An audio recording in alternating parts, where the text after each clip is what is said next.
এটি হচ্ছে শক্তিশালী এক শয়তানকে তোমরা ডেকেছো। তোমরা বলতে রাফি তুমি ডেকেছো, ডাকার পরেই সে এসেছে, কিন্তু তোমার ইচ্ছা এলেও সে যাবে নিজের ইচ্ছায়। এখানে তোমার কোনো শক্তিই নেই তাকে তাড়ানোর, আর সে তখনই যাবে যখন তোমার প্রাণ যাবে। নিজের প্রাণ বাঁচানোর জন্য অন্যের প্রাণ কতদিন উৎসর্গ করবে? একটা সময় হতাশ হয়ে নিজেই ফেসে যাবে। হুজুরের ব্যাখ্যা শুনে পুরোপুরি আমার ঘিলুতে না ঢুকলেও কিছুটা বুঝতে পারলাম।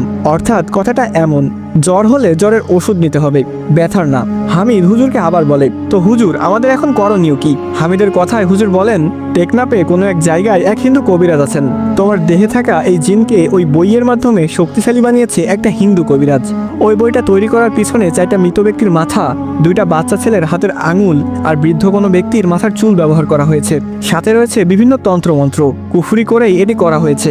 এই যুগে মানুষের ফোনকেও ব্ল্যাক ম্যাজিক করা হয়। হাতের ব্যাগ, বাসার পাউডার, ক্রিম, তেল ইত্যাদিতেও কালো জাদু করা হয়। ব্যক্তির ব্যবহার করা জিনিসে কালো জাদু করার প্রভাব সরাসরি ব্যক্তির উপর পড়ে। একইভাবে এই বইতেও কালো জাদু করা হয়েছে, যা সরাসরি বইয়ের বর্তমান মালিকের উপর পড়বে। এই বইয়ের নির্দিষ্ট কোনো পরিচালক নেই, এটির পরিচালক শয়তান নিজেই। শুধু মালিক নামের মানুষগুলা এর শিকার হয়। আমি চাইলেই এখন এই বই নষ্ট করতে পারি, কিন্তু এতে আমার বড়সড় কুফরি করে পাপ কামাতে হবে, যা আমি জীবনেও করব না। তাই কুফরি যারা করে তাদের কাছে যেতে হবে। এই জন্য তোমাদের এই মুহূর্তেই সেই হিন্দু কবিরাজের কাছে যাওয়া উচিত, যিনি এই বই নষ্ট করতে পারবে।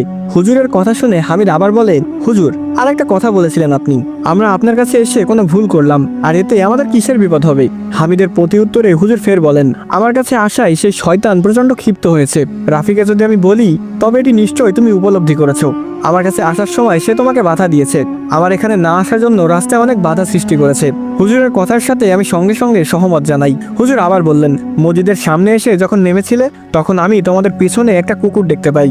যখন তোমরা আমার দিকে অগ্রসর